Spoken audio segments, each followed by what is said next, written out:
El Evangelio cambia. El Evangelio Cambia cambia. realidades. Cambia El circunstancias. Evangelio cambia.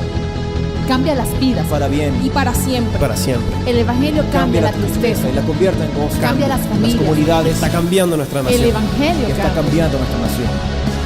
La mayor experiencia del cambio para nuestra Venezuela. El cambio para nuestra Venezuela. El Evangelio cambia.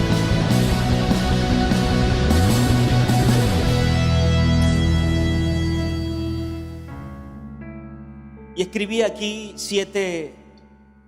desglosaba 7 pasos para alcanzar esos días de gloria, para que empecemos a asimilarlo, a anhelarlo, a buscarlo. Y el primero que me daba el Señor es caminar como un hijo de Dios con autoridad. Caminar como un hijo de Dios con autoridad. Pero no es como un hijo de Dios autoritario. Es un hijo de Dios con autoridad. No es un hijo de Dios déspota. No es simplemente un militante que da órdenes. No es simplemente un jefe de Estado o jefe de grupo o jefe de sociedad o jefe de cualquier organización o jefe de familia incluso, que dé órdenes. Es caminar como un hijo de Dios con autoridad. ¿Y a qué está ligado esto? Siempre va a depender, lo escribía, de caminar en la autoridad de un hijo de Dios. Pastor, ¿y qué trabalengua es este? Un hijo de Dios con autoridad camina en la autoridad de un hijo de Dios. ¿Y cuál es esa autoridad? Vaya conmigo a Efesios 5:1. Sed pues, o sea, que seamos nosotros imitadores de Dios como hijos amados. Entonces, un hijo de Dios con autoridad camina en la autoridad de un hijo de Dios. Y el hijo que camina en la autoridad imita al Padre. Busca imitar al Padre. ¿Y qué ejemplo le dejó el Padre a usted y a mí? ¿O qué ejemplo nos dejó el Padre a usted y a mí? El más grande, el más digno, el más palpable: Jesús. Sí, no se complique, Jesús.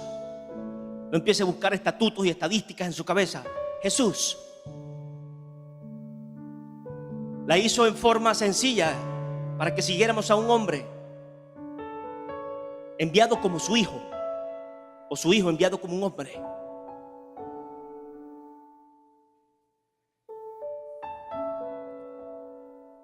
Y continúa diciendo: y andad en amor, como también Cristo nos amó. Menciona Jesús. Andad en amor. Yo quiero inventarle que usted siga a Cristo. Yo quiero inventárselo. El pastor Aquiles quiere inventárselo. El ministerio quiere inventárselo. El apóstol se lo quiere inventar, que usted siga a Jesús. ¿O es palabra de Dios? ¿O es revelación del cielo? ¿O está establecido en su palabra? ¿O fue quien realmente dividió la historia en dos? ¿Fue quien murió en una cruz? ¿Fue quien caminó en la tierra hablando de amor, de justicia, de reconciliación, de restauración, de bendición, de sanidad, de gloria, de vida eterna? Entonces fue establecido en el cielo, fue declarado en el cielo y establecido, y fue cumplido aquí en la tierra. No es un cuento de camino, no es un invento de la nueva era, no es un invento del nuevo tiempo. Es lo establecido por Dios como el ejemplo más puro, más digno y más sencillo. Andad en amor como Cristo nos amó y se entregó a sí mismo por nosotros, ofrenda y sacrificio a Dios en olor fragante. Pero fornicación y toda inmundicia o avaricia, ni aun se nombre entre vosotros, como conviene a santos. Nos regimos por leyes.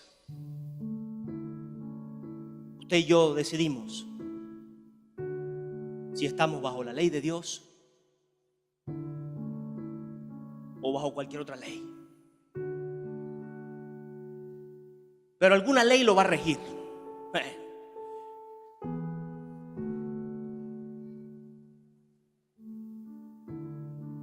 O nos regimos por la ley de Dios, o alguna otra ley nos rige. La ley del tarot, la ley del ojo por ojo, la ley del más fuerte, la ley de la calle. Pero en todas se establece una ley. Entonces, o decidimos nosotros regirnos por la ley de Dios, o cualquier otra ley nos va a regir. Y fíjense, la justicia del hombre es ciega. Es ciega porque no ve el corazón. Es ciega porque si usted y yo fallamos, simplemente están las consecuencias, simplemente está la cárcel, simplemente está la condena. Y allí quedamos hasta que cumplamos la condena, hasta que cumplamos el tiempo. Y si alguien puede pagar para que usted siga cumpliendo esa condena, usted se queda allí. Usted se queda allí. Diga, pero la ley de Dios y la justicia de Dios es justa. Porque Dios ve los corazones. Dios ve un corazón que se arrepiente. Dios ve un corazón que se contriñe, que se contrista. Dios ve un corazón que realmente, genuinamente, oportunamente corrió al socorro, corrió al perdón, corrió a la restauración. Y se lo he predicado, no quiere decir que las consecuencias no estén, las consecuencias están. Pero el mismo Dios en su misericordia, oh mi Padre, en su misericordia, puede hasta disminuir esas consecuencias, puede hasta menguar esas consecuencias. Pero te aseguro que te aferrará a una eternidad de gloria, a una eternidad de gloria.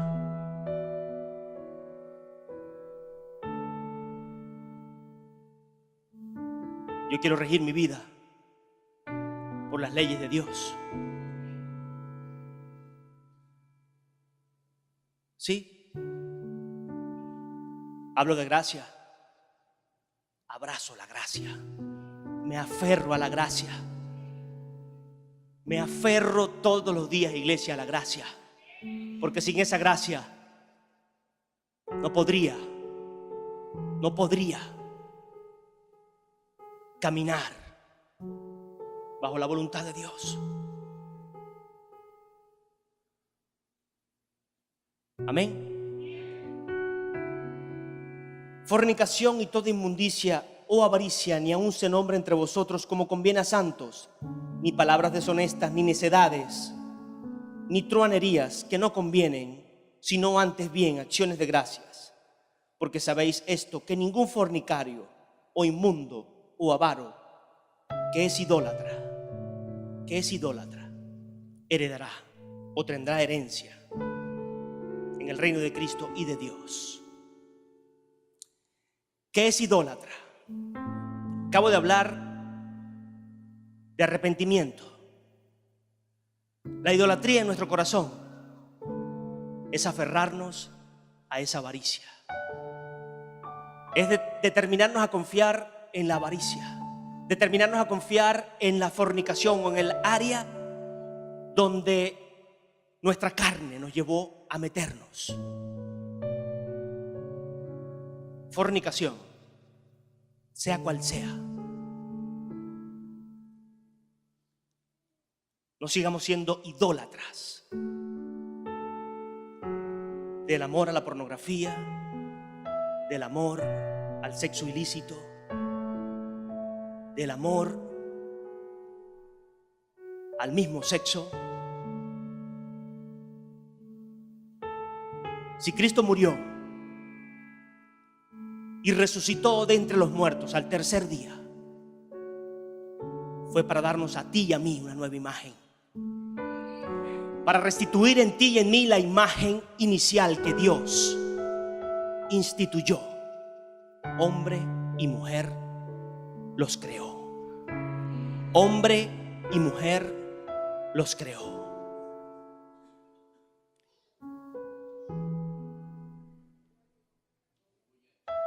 Inmundicia, toda inmundicia, todo lo que daña el corazón, aquí se encierra todo.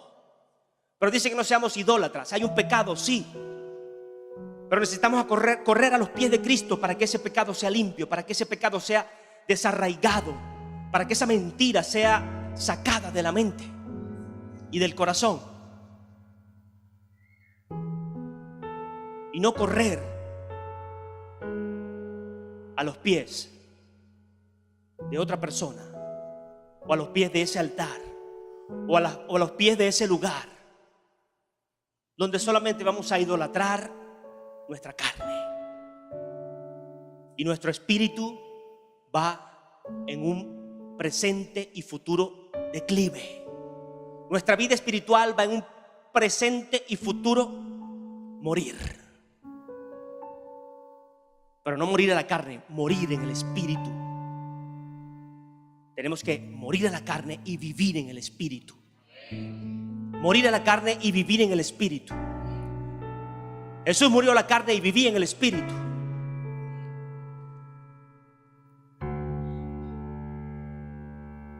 Entonces necesitamos renunciar para poder caminar en autoridad y no simplemente ser autoritarios. ¿Con qué autoridad le dice un padre a un hijo: no fumes, y papá se tranca 2 cajas de cigarro? ¿Con qué autoridad le dice una madre a una hija: no hagas esto o aquello, si mamá es más derrapada que la hija? ¿Con qué autoridad un hijo obedece a un padre que simplemente tiene o aparece para regaños, para maltratos, para ofensas? Para ofensas.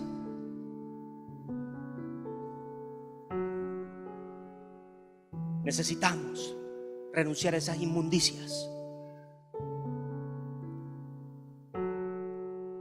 Necesitamos renunciar a la gritería, a las maledicencias.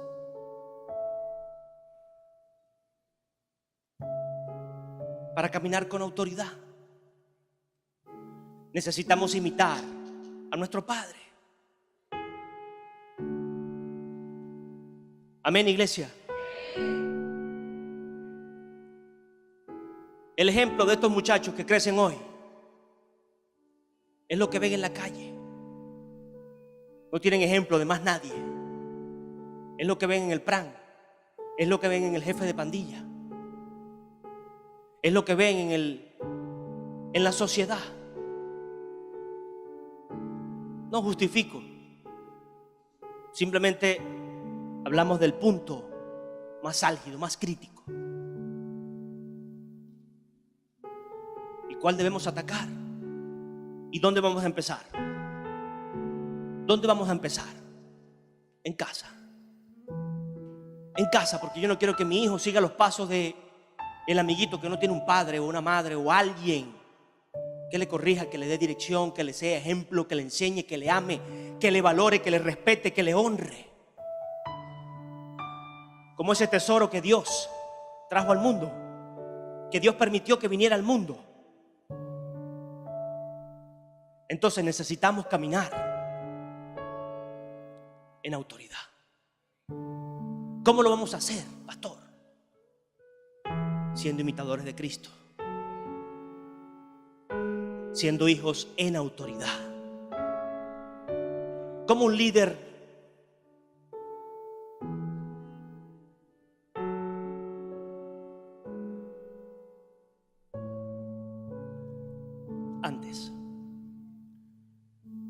¿Cómo tus amigos van a respetar a tu padre o a tu madre si tú no los respetas? ¿Esperas que alguien venga a honrar a tu padre y a tu madre si tú no los honras? Si tú y yo no somos ejemplos, si yo no honro a mi madre, si yo no honro a mi padre, ¿quién les va a honrar? Jesús vino aquí a la tierra a honrar a nuestro Padre Celestial. He venido aquí a honrar a mi Padre. Y hoy hay una iglesia, hay un pueblo, hay un país, hay una nación, hay un mundo entero que le honra, que honra al Padre, porque el Hijo vino a honrarle. Entonces, ¿qué, muchacho? ¿Vas a esperar que otro venga a honrar a esa mujer o a ese hombre? ¿Vas a esperar que otro venga a sanar el corazón de esa mujer o de ese hombre? Muchos no sabemos el pasado. Muchos no sabemos las cicatrices, las raíces de amargura. Muchos no las conocemos. Pero en Cristo las cosas viejas pasaron y todas son hechas nuevas. Entonces, hijo, no estás aquí por casualidad. Estás aquí para honrar al Padre Celestial primeramente, para honrar a tu familia, porque si tú no la honras, más nadie la va a honrar. Y la primera honra que quiere tu familia o la familia es la tuya. Yo como papá no espero la honra de más nadie sino de mi hijo, de mi esposa, de mi familia. Si alguien más me honra es una bendición, gloria a Dios.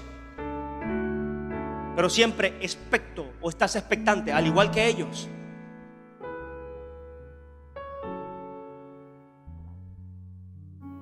Amén. ¿Cómo un líder espera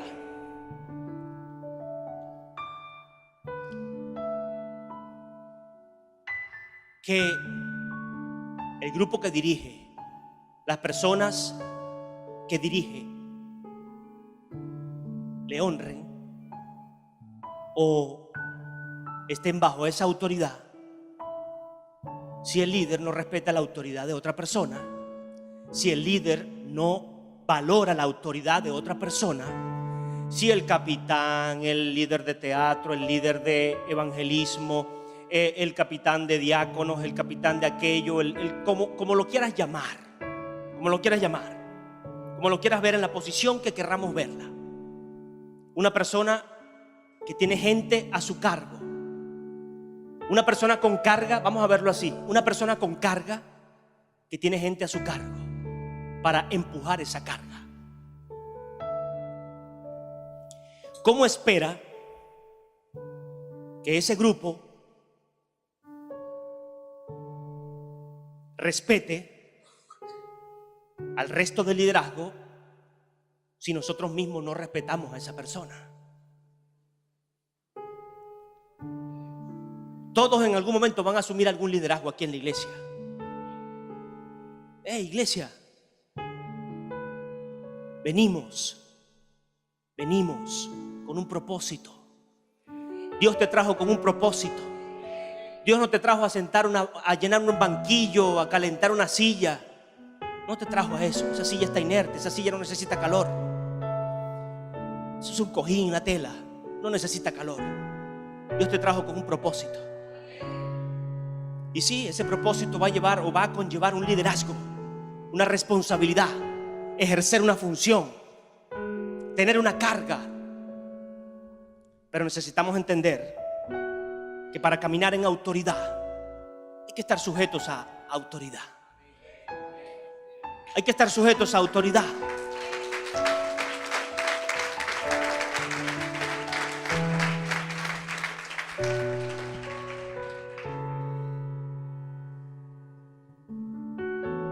Si usted llega donde los amigos y empieza a hablarle de su esposa y esta mujer que no, que me tiene harto, que mire, que dale para acá y salgo y se queja y hace aquello y hace esto, usted está sembrando en sus amigos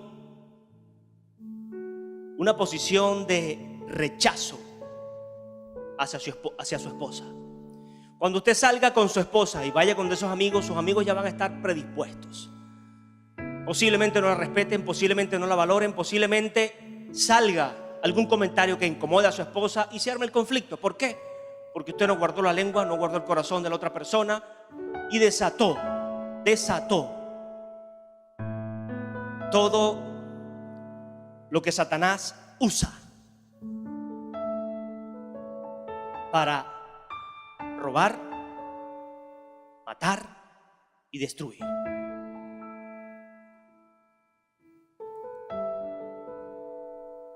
Y usted lo puede aplicar en cualquier ámbito de su vida. Si va y habla del jefe en casa, cuando el jefe le invite a comer, no, y tráete a tu familia, usted va a tener a su familia tensa en esa mesa. Si sus hijos tienen algo de madurez, van a estar tensos, así, oye, este es el tipo de mi papá todos los días le machaca. Como hijo, va a estar a la expectativa, pero no de algo bueno, sino de brincarle al jefe de papá. ¿Sí? No, sí, espirituales. Vamos a ser sinceros, porque se nos mueve el alma, se nos abate. Y no es con el jefe nada más, es con la persona que de alguna u otra forma tenga alguna cercanía, alguna relación. Y si nosotros no guardamos, peor aún, si su familia no viene a la iglesia y usted va y le lleva todos los problemas, los conflictos de la iglesia, su familia nunca va a pisar la iglesia. Mire, su familia lo va a dejar allá abajo, si es posible en la calle. Si es posible en la calle, o le dicen en el aeropuerto y agarras un taxi para tu iglesia. ¿Sí? El pastor está diciendo que oculte lo que pasa en la iglesia. No. El pastor está diciendo que no pasa nada en la iglesia, que no salga a decir nada. Aquí no pasa nada. No, aquí pasa. Pero aquí venimos a arrepentirnos. Aquí venimos a cambiar. Aquí venimos a ser diferentes. Aquí venimos a buscar vida. Porque aquí está el dador de vida, que es Jesús. Porque aquí está el único que nos puede cambiar, transformar, restaurar, bendecir, multiplicar. Oh, mi Jesús. No pasa nada. Sí pasa. La gente cambia. Oh, yo quiero cambiar. Diga, yo quiero cambiar. Amén. Yo quiero ir de gloria en gloria, porque usted ha cambiado, usted está cambiando. Yo estoy cambiando. Yo quiero ir de gloria en gloria. Yo quiero avanzar. Oh, yo quiero crecer, Señor. Amén. Efesios 5, del 6 al 8, dice: nadie os engañe con palabras vanas, porque por estas cosas viene la ira de Dios sobre los hijos de desobediencia. No seáis, pues, partícipes con ellos. Porque en otro tiempo erais tinieblas, mas ahora sois luz en el Señor. Andad como hijos de luz. Un hijo de luz camina tras una visión. Un hombre de Dios se mueve por una visión. Un ministerio se centra en una visión. Jesús, mi Señor Jesús, el centro de esta iglesia, el centro de mi vida, el centro de este ministerio, trajo una visión. Id por todo el mundo predicando este evangelio. Santidad, sanidad, libertad, salvación.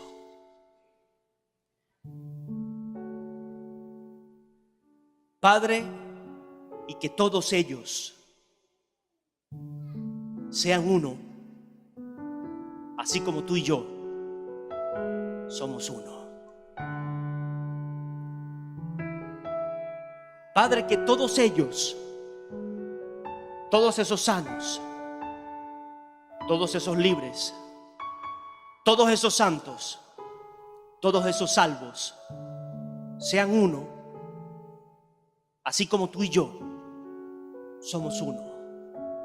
Cristo vino por una persona, vino por muchos, vino por todos, vino por todos. Todo aquel que se acerca a mí, yo no le rechazo, yo no le echo fuera, dice Jesús. Cambia tus patrones de pensamientos pequeños y limitados y piensa en grande. Cambia los patrones de pensamientos pequeños, pequeñitos y que son limitados, bien recortaditos, bien limitados, bien cercanos. Y empecemos a pensar en grande. Empecemos a pensar en grande. Mi apóstol dejó de pensar en las cuatro paredes de una iglesia y empezó a pensar en un país. Empezó a soñar en una nación. Jesús llegó a un puntito de la tierra, a Belén, dentro de un establo, pero nunca pensó en esas cuatro paredes que le rodeaban. Empezó a pensar en un mundo entero, ni siquiera en una nación, en un mundo entero. Jesús no puso límites ni fronteras. Jesús preparó líderes para rebasar y llegar a no solo el pueblo escogido de Dios, sino a los gentiles, a todo rincón, y estableció una visión también a su pueblo de que hasta el último rincón este evangelio de vida abundante aquí en la tierra y de vida eterna tiene que ser predicado. Entonces, soltemos el patrón de nuestros pensamientos recortados. Y a vosotros, dice en Colosenses 2:13, estando muertos en pecados y en la incircuncisión de vuestra carne, os dio vida juntamente con él, perdonando todos los pecados, anulando el acta de los decretos que había contra nosotros, que nos era contraria, quitándola de en medio y clavándola en la cruz. Y despojando a los principados y a las potestades, los exhibió públicamente, triunfando sobre ellos en la cruz. Entonces, ¿qué hago yo pensando todavía en que no puedo cambiar, en que no puedo ser diferente, en que así me crió mi mamá y mi papá, en que así eran mis ancestros, en que ese es mi apellido, en que la gente no cambia, cuando realmente Cristo clavó en la cruz las actas que me eran contrarias, que entorpecían mi camino? O sea que yo puedo ser una esposa diferente, yo puedo ser un esposo diferente, yo puedo ser un hijo diferente, yo puedo ser un pastor diferente, yo puedo ser un siervo diferente, y cada día ir de gloria en gloria mejorando, porque sí puedo cambiar, porque no me tengo que conformar con cómo me criaron o cómo fui o cómo soy, porque Dios envió a su Hijo Jesucristo a morir por mí y a clavar todos esos decretos en la cruz. Oh, iglesia. Entonces mis pensamientos cortitos se ensanchan, se expanden, y dejo de pensar en pequeñito, en que tengo que quedarme aquí así porque soy pobrecito, porque soy chiquitico, porque soy menudito, porque basta. Y no estoy hablando de prosperidad, de dinero, estoy hablando de espíritu, del alma. El dinero va a venir, lo hemos hablado. Dios es el dueño del oro y de la plata. El Dios al cual servimos es dueño del oro y de la plata. Y si Él cuida las flores, si le dio esplendor a las flores, que ni Salomón, con todo el dinero, con toda la riqueza, se pudo vestir como los lirios, ¿cuánto más cuida de sus hijos? ¿Cuánto más tiene cuidado de sus hijos, de su creación, por la cual Cristo murió? Oh, iglesia.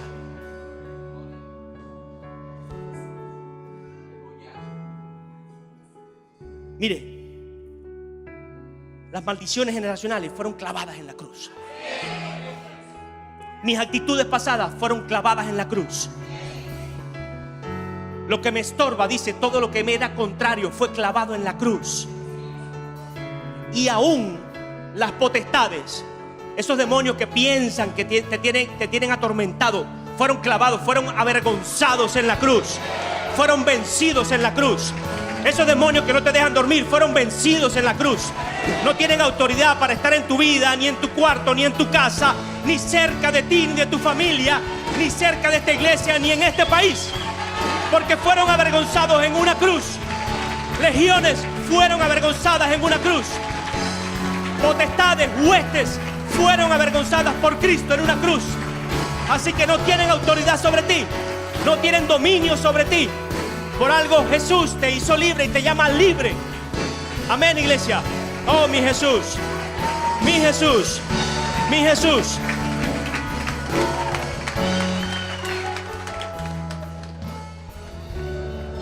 Esto bendice mi vida, iglesia. Cambiar el patrón de pensamiento chiquitico. El patrón de pensamiento que no puedo cambiar, que tengo que ser así ya, me tengo que conformar. Cuando realmente Jesús ensanchó ese camino para yo cambiar. Abrió ese espacio para yo ser diferente. Entonces no tengo que ver mi matrimonio destruido. No tengo que ver mi casa destruida, mi hogar devastado. No tengo que ver mi iglesia sola, desolada. No tengo que ver mi país rendido en idolatría, en vergüenza, en deshonra. Amén.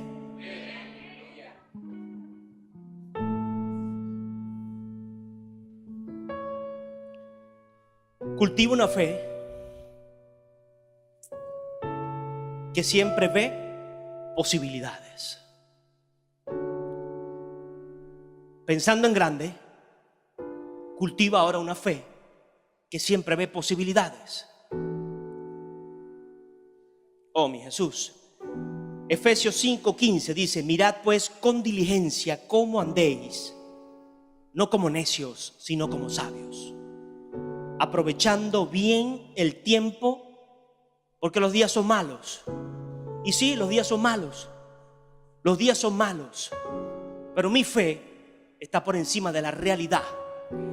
Se lo he dicho, mi fe no niega la realidad, pero está por encima. Mejor aún, no la niega, pero está por encima de ella. Entonces, si sé que los días son malos, yo tengo que avivar mi fe a buscar, a ver posibilidades, a ver posibilidades. Eso en otra terminología, en otra posición sería: la crisis son momentos de oportunidad, ¿sí? Para que mi fe empiece a ver las posibilidades. Para que mi fe en Jesús empiece a ver posibilidades. Para que mi fe en esas palabras empiece a ensanchar mis posibilidades. Empiece a romper mis límites. Empiece a ver oportunidades. Empiece a desarrollar mi propia capacidad. Empiece a desarrollar mi intelecto. Empiece a ensanchar mi corazón. Empiece a capacitar estas manos. Dios no llamó vagos. Dios llamó a la gente a producir, a trabajar la tierra, a trabajar con el sudor. No es simplemente una fe sin obras, una fe activa, una fe en creciente.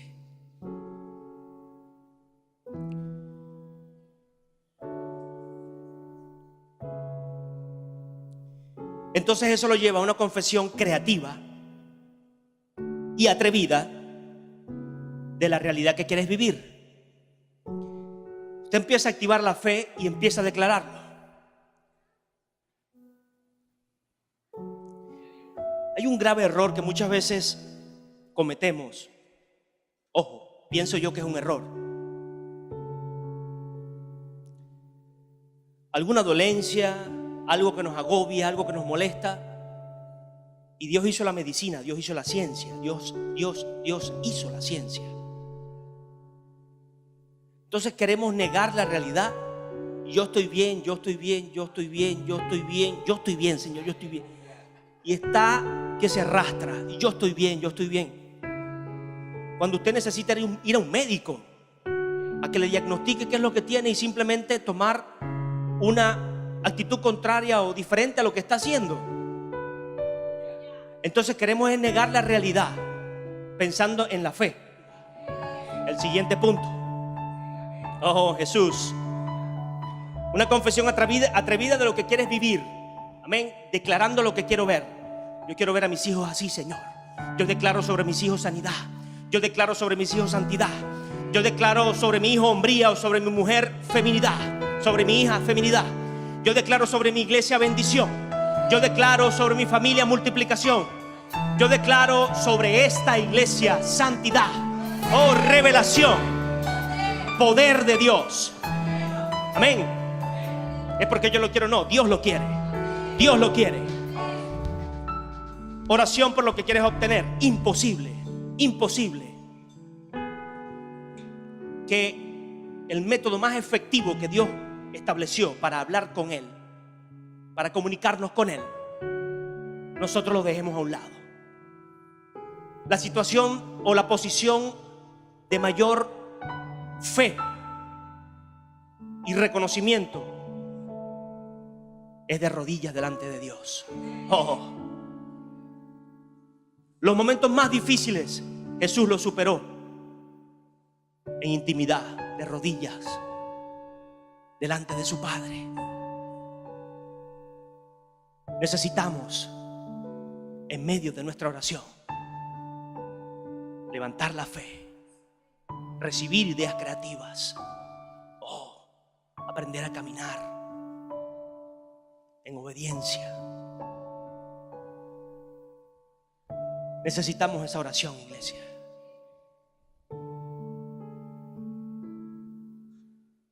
Y el séptimo, para terminar, empuja con valentía y violencia espiritual lo que quieres obtener.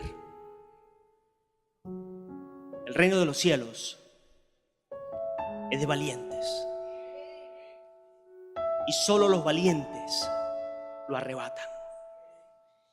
Añádele a esa oración ayuno. Hay que ser valiente para hacer un ayuno. ¡Ja!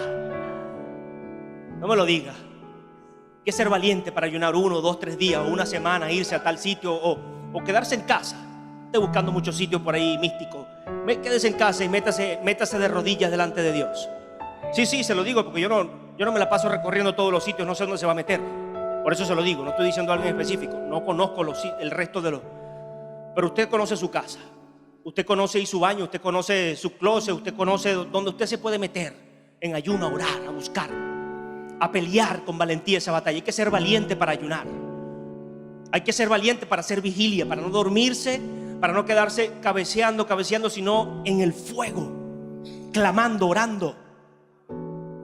Oh, mi Jesús. ¿Cuántos están dispuestos a ayunar para ver comida en este país? ¿Cuántos estamos dispuestos a pelear con valentía los días de gloria que vienen para este país? En oración, en ayuno, en vigilia, en búsqueda, en intimidad, bajo autoridad, buscando con denuedo, clamando la sangre, rociándonos con la sangre todos los días, entendiendo que necesitamos vivir bajo santidad, que necesitamos apartarnos de la fornicación, de la avaricia, de la inmundicia, dejar la idolatría, de todo eso que nos agobia. ¿Por qué? Porque Cristo ya lo clavó en la cruz. Ya Cristo lo clavó en la cruz. Póngase sobre sus pies. Ya Cristo lo clavó en la cruz. Iglesia, Cristo clavó todo eso que me era contrario en la cruz. Amén. El Evangelio cambia. El Evangelio Cambia realidades. Cambia circunstancias. El Evangelio cambia. Cambia las vidas. Para bien. Y para siempre. Para siempre. El Evangelio cambia la tristeza. y la convierte en gozo. Cambia las familias. comunidades. Está cambiando nuestra El nación. Evangelio Está cambia. cambiando nuestra nación.